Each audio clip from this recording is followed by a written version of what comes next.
안녕하세요. A1 인스티튜트 안유신입니다. 지금 early 결과 발표가 나오고 있죠? 우리 합격하신 학생들 너무 축하드리고요. 그렇지 않은 학생들도 끝까지 집중하셔서 regular decision 열심히 준비하시면 분명히 좋은 결과 있으실 거기 때문에 끝까지 집중하시는 걸 잊지 않으셔야 됩니다. 그와 관련해서 우리 mid-year report, final report 이걸 도대체 왜 내야 되는지 궁금해 하시는 분들이 굉장히 많거든요. 그리고 이게 뭔지도 모르시는 분들도 계시고 하기 때문에 오늘은 왜 우리가 이 mid-year report하고 final report 끝까지 신경 써서 잘 준비해야 되는지 알려드리는 영상입니다. 디지털 SAT 준비는 ett-test.com에서 하세요. 저희 A1에서 온라인 라이브 클래스를 이렇게 훌륭하신 선생님들과 함께 경험해 보시길 바랍니다. 자, 커먼 앱을 펴서 보시면요. 제가 여기 유펜이랑 프린스턴 이렇게 띄워놨지만 대다수의 다른 학교들도 다 똑같습니다. 어떤 것들을 내라 이렇게 표시되어 있는 건데 그곳에 어떤 내용들이 있는지 한번 볼게요. 두 학교 다 mid-year report 제출해, final report 제출해, mid-year report, final report 제출해 이렇게 되어 있습니다. 자, 여기서 mid-year report는 무엇이냐면 senior year 때, 그러니까 12학년 1학기 때까지 성적을 제출하라는 것이고 이것은 고등학교에서 1학기가 끝나면 정리를 한 다음에 대학교에다가 보내는 방식입니다. 그럼 final report는 뭐겠어요? 12학년 2학기까지 다 끝낸 성적을 마무리해서 대학교에다가 보내는 것이 final report겠죠. 이게 왜 중요한지를 알아보기 위해서는 합격 통보까지 일어나는 일반적인 단계를 제가 설명을 먼저 드려야 될 것 같아요. 자, 학교마다 다소 차이가 있을 수 있는데 일반적인 우리 학생들을 평가하는 단계입니다. 자, 우리 학생들이 어플리케이션을 제출하면 미국 전 지역 내에서 각각 지역마다 입학사정관들이 있어요. 그걸 우리가 지역 담당 입학사정관 Regional Admission Officer라고 부르는데 지역마다 존재하는 이유는 그 학교들마다 고등학교들 레벨이라든지 고등학교들 수준, 고등학교들 분위기, 동네 분위기 이런 것들을 다른 스테이트에 있는 분들보다는 확실히 더 명확하게 알고 계실 거기 때문에 그 지역 담당자가 존재합니다. 그럼 그 지역 담당자가 이제 우리 학생의 어플리케이션을 보고 평가를 하게 되는데 그분들을 우리가 리더라고 부르죠. 그래서 first reader, second reader 혹은 그 다음 세 번째 리더, 네 번째 리더도 있을 수 있지만 일반적으로는 한 이렇게 2명 정도가 읽게 된다고 보시면 되는데 방식은 서로 교환하면서 이렇게 읽기도 하고 아니면 첫 번째 리더가 전부 다 읽어서 끝내고 나서 평가를 하면 두 번째 리더가 끝내고 평가를 또 하고 이런 방식이기도 합니다. 자, 이거는 학교가 하고 싶은 마음이에요. 그때 이 첫 번째 리더, 두 번째 리더가 우리 학생을 평가할 때 부분적인 것만 평가하는 것이 아니고 전부 다를 평가하게 되는 것인데 이때 평가하는 것은 우리 학생의 GPA, 학교 성적을 얼마나 잘 관리했는지, EC 활동들, 스탠더다이즈 테스트 점수가 몇 점인지, 그리고 추천서, 마지막으로 에세이까지 전부 다 평가한다고 보시면 됩니다. 그럼 이때 단독 결정을 내릴 수가 없어요. 왜냐하면 이렇게 첫 번째에서 지금 읽는 거잖아요. 이때 합격, 불합격 여부를 결정짓지 않습니다. 이 과정을 지내고 나면 그 다음 위원회로 우리 학생을 올리게 되는데 그 위원회에서 이 학생을 평가할 때 점수화된 것들을 보면 보기 좋기 때문에 이 리더들이 점수화시켜서 위원회로 올리는 것이죠. 그래서 이 특정 리더가 부정행위로 어떤 학생을 좀 강하게 이렇게 합격을 시키고 싶다 해도 이렇게 다른 리더도 있고 그리고 그 다음 위원회도 있고 하다 보니까 2중 3중으로 투명하게 학생을 평가하기 위해서 이러한 방식으로 진행된다고 보시면 됩니다. 그런데 정말 특정 학생이 너무나도 뛰어난 실력을 가지고 있는 것 같다, 이 학교랑 정말 맞는 것 같다 라고 생각한다면 이 strong recommend 이렇게 해서 굉장히 높은 점수를 줄 수 있긴 합니다. 그럼 그것을 그 다음 위원회에서 판단하는 것이겠죠. 그럼 이렇게 이 첫 번째 리더, 두 번째 리더가 채점을 한 결과를 가지고 이 서브 커미티로 올라가요. 서브 위원회라고 할 수가 있겠죠. 그럼 이 위원회 멤버는 앞에서 이 채점을 했던 이 두 분이 포함이 되고 다른 채점자들이 이제 포함이 된 상태로 같이 회의를 하는 것입니다. 그럼 이 학생을 회의해서 완전히 불합격으로 결정을 할지 그리고 불합격이 아니라고 하면 그 다음 상위 커미티에 올리는 거죠. 상위 위원회에다가 올리는 것입니다. 일로 올려야 될지를 평가하는 것이에요. 어떤 학생을 다 같이 이렇게 평가를 해봤는데 매우 뛰어나다 하면은 full committee로 당연히 올리는 것이고요. 이 친구는 좀 애매한데 해도 애매한 친구들도 일단 올리게 되는 거고, 누가 봐도 명백하게 우리 학교랑은 어울리지 않고 불합격을 줘야겠다 하는 학생들은 여기서 불합격 결정이 나게 됩니다. 자, 그렇게 해서 불합격되는 친구들을 이제 제외하고 애매한 친구들이랑 정말 스트롱한 친구들을 full committee에 올려서 이제 평가를 하게 되는데, 이 full committee, 이 위원회는 여기 있던 구성원들이 몇몇 포함되기도 하지만 대부분의 인원들은 지금까지 단연간 학생들의 입학을 결정지었던 베테랑들이 모이게 됩니다. 여기에는 그 디렉터하고 딘까지 전부 포함이 되어 있기 때문에 굉장히 베테랑 인원들이라고 볼 수 있습니다. 그럼 여기서는 다시 평가를 할 때 처음 리더가 읽었던 점수만 평가하냐, 혹은 서브 커미티에서 온 결과 가지고만 평가하냐, 그렇지 않고 지원자의 모든 서류와 그 다음에 첫 번째 리더, 두 번째 리더가 읽었던 평가 점수,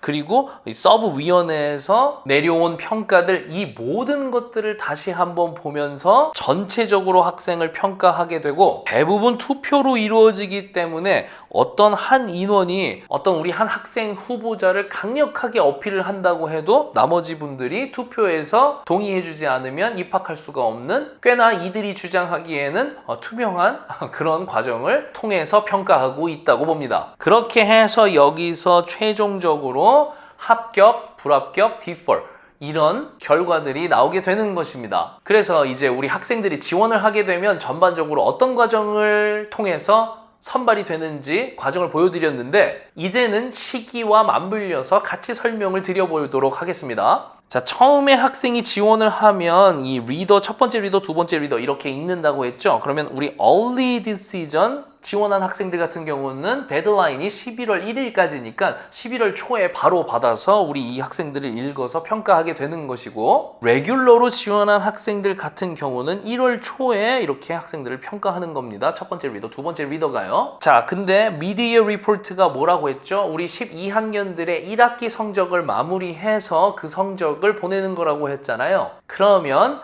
1월이나 2월 때쯤에 이것이 완성되기 때문에 지금 이 단계에서는 early로 지원한 학생이건 레귤러로 지원한 학생이건 미디어 리포트를 아직 보지 않은 상태에서 학생 성적인 경우에는 9학년부터 11학년 때까지 성적을 기준으로 해서만 평가를 진행하는 것이에요. 그리고 이제 서브 위원회로 올라오게 되면은 early로 지원한 학생들 같은 경우는 진짜 아직 당연히 미디어 리포트를 이 단계에서 아직도 못 보는 거고, regular decision으로 지원한 학생들 같은 경우는 이게 1월, 2월 때쯤이니까 좀 맞물려서 평가가 반영이 될 수도 있고 안 될 수도 있고, 이건 케이스마다 굉장히 다른 상황입니다. 그래서 만약에 평가가 들어와서 된다고 하면 12학년 1학기 때 성적까지 전부 다 포함해서 우리 학생들이 얼마나 경쟁력이 있는지를 평가할 것이고, 아니면 아직 도착을 하지 않았다면 당연히 평가 대상에서 제외가 되는 것이겠죠, 미디어 리포트가. 그리고 나서 이제 full committee로 올라가게 되면 이 early에서는 12월 중순쯤에 발표가 나는 거니까 12월 초쯤에 이 위원회가 형성이 돼서 토론을 막 펼칠 것이고요. 그러니까 아직 미디어 리포트랑은 상관이 없습니다. 그런데 이 레귤러 디시전인 학생들 같은 경우는 3월에서 3월 말쯤에 이 위원회에서 토론을 하는 것이기 때문에 무조건 미디어 리포트가 반영이 되는 겁니다. 그러니까 이 레귤러로 지원한 학생들 같은 경우는 이 미디어 리포트가 마지막 당락 결정하기 전에 대학교에 도착을 하는 것이기 때문에 굉장히 중요한 팩터라고 보실 수가 있습니다. 여러분들이 입장을 바꿔서 대학이라고 생각해 보신다면, 여태까지 9학년 때부터 11학년 때까지 성적을 굉장히 잘 유지했던 학생들이 미디어 리포트를 받아서 봤더니 갑자기 낙제를 한다거나 학교도 많이 안 나가고 딴짓만 하고 있는 것 같고, 이렇게 보인다면 합격시킬 이유가 전혀 없죠. 그렇기 때문에 레귤러 학생들 같은 경우는 이 미디어 리포트가 굉장히 중요하다는 거 다시 한번 생각해 보시면 좋겠고요. 그럼 이 early인 학생들은 이 12월 중순에 결과 발표가 나오기 때문에 아직 미디어 리포트랑은 전혀 아무 상관이 없잖아요. 근데 여기서 제가 말씀드리고 싶은 건 뭐냐면, early에서 받은 합격 통보 있지 않습니까? 이 합격 통보는 법적으로 100% 합격이 아닌 것입니다. 모든 학교들마다 정책적으로 어떤 식으로 되어 있냐면 얼리에서 받은 합격 통보는 언제든지 번복이 가능하다, 이런 단서 조항이 있습니다. 그렇기 때문에 12월 중순에 얼리 합격 통보를 받았다고 해도 나중에 1월, 2월쯤 돼서 미드이어 리포트를 확인해 봤는데 이 학생이 현저하게 문제가 발생했다 라고 판단을 한다면 언제든지 합격을 번복할 수가 있는 겁니다. 저희 학생들 같은 경우는 이러한 중요성을 알고 있기 때문에 12학년 때도 이 성적을 유지하려고 굉장히 노력을 많이 해서 이런 경우는 사실 단 한 번도 없었습니다. 하지만 정말 드물게 이런 경우가 존재는 하기 때문에 여러분들이 이 부분을 염두하면서 미드이어 리포트 잘 준비하셔야 된다는 점 다시 강조드릴게요. 컬리지 보드에서 나와 있는 아티클을 하나 보여드리면 여기 Senioritis라는 제목의 아티클이 있습니다. 이게 뭐냐면 이제 시니어가 돼서 다른 거 그냥 다 내팽개쳐놓고 졸업만을 생각하는 이런 학생들을 일컫는 이야기인데요. 너네 시니어 이어 그레이드가 드롭을 많이 하면 이 어드미션 억셉트 받았던 거 번복할 수 있다. 그러니까 너네 뭐에 집중해야 되냐면 챌린징한 코र्스를 계속 듣는 거를 메인테인 해야 되고 본인이 학교에서 가지고 있던 책임을 계속 유지하면서 많은 익스피리언스를 끌고 가야 되는 것이고, 그리고 본인 메이저랑 관계 있는 인턴십에도 끝까지 관심을 가지며 모든 데드라인을 계속 잘 컨트롤하고 너무 어드미션 프로세스에만 집중하지 말아라. 학교 생활에도 충실해야 되고 여태까지 하던 EC도 계속 유지하면서 공부도 끝까지 긴장감을 놓지 말라고 이렇게 이야기하고 있습니다. 왜냐면 앞서 말씀드린 것처럼 대학교에서 얼리에서 준 합격은 100% 합격이 아니기 때문에 언제든 번복 가능한 합격이라는 거 다시 한번 리마인드 하시길 바랍니다. 그럼 지금까지 제 설명을 보시면 아시겠죠? 미드이어 리포트는 정말 중요하구나. 레귤러인 학생들은 미드이어 리포트까지 보고 합격 결정이 나는 거고, 그리고 얼리인 학생들도 미드이어 리포트를 보고 합격 번복이 될 수가 있기 때문에, 그러면 파이널 리포트는 왜 내는 거냐? 파이널 리포트는 합격 통보 받은 학생들에게만 너네 이제 파이널 리포트가 5월에서 6월 때쯤에 우리 학교로 도착할 건데 그거 반드시 제출해야 된다, 이렇게 이야기합니다. 뭘 보기 위해서냐면 입학 전까지 고등학교 과정 잘 맞춰야지만 대학교에 입학을 할 수가 있는 거니까 고등학교 과정 잘 맞췄는지 확인하는 용이라서 사실 미드이어 리포트보다 중요도가 좀 다소 많이 떨어진다, 이렇게 생각하시면 되겠고요. 그리고 이것 또한 최종 합격 번복을 위한 마지막 장치입니다. 자, 미드이어 리포트까지는 어떻게 잘 했는데 마지막 시니어 두 번째 학기, 마지막 학기를 완전 그냥 날려보냈다, 뭐 이런 경우는 굉장히 드물긴 한데 완전 불성실하게 날려보냈다 이러면 정말 5월, 6월 이쯤에도 합격을 번복하는 일이 일어날 수도 있습니다, 여러분. 매우 드물긴 하지만요. 그래서 이런 의미가 있기 때문에 파이널 리포트도 어느 정도는 의미가 있다, 이렇게 판단해 주시면 좋겠고, 지금 다른 학년 학부모님들께서도 이 영상을 보고 계실 텐데 나중에 대입 원서를 지원하고 나서도 미드이어 리포트, 파이널 리포트도 굉장히 중요하기 때문에 끝까지 긴장감을 놓치지 말고 본인이 하던 활동을 계속 연장하면서 GPA 핸들링하는 거 반드시 집중하시길 바랍니다. 자, 저희 ett-test.com에 접속하시면요, 요즘 트렌드를 완전히 적용시킨 시험 문제, 시험 세트 5개만을 살려놓고 이전 나머지 테스트들은 전부 다 저희가 죽여놨기 때문에 여기 와서 테스트를 경험해 보시면 정말 시험과 매우 흡사하다는 것을 확인하실 수 있을 겁니다. 자, 그럼 접속 한번 해보시고요. 저는 다음 영상에서 또 만나 뵙도록 하겠습니다. 감사합니다.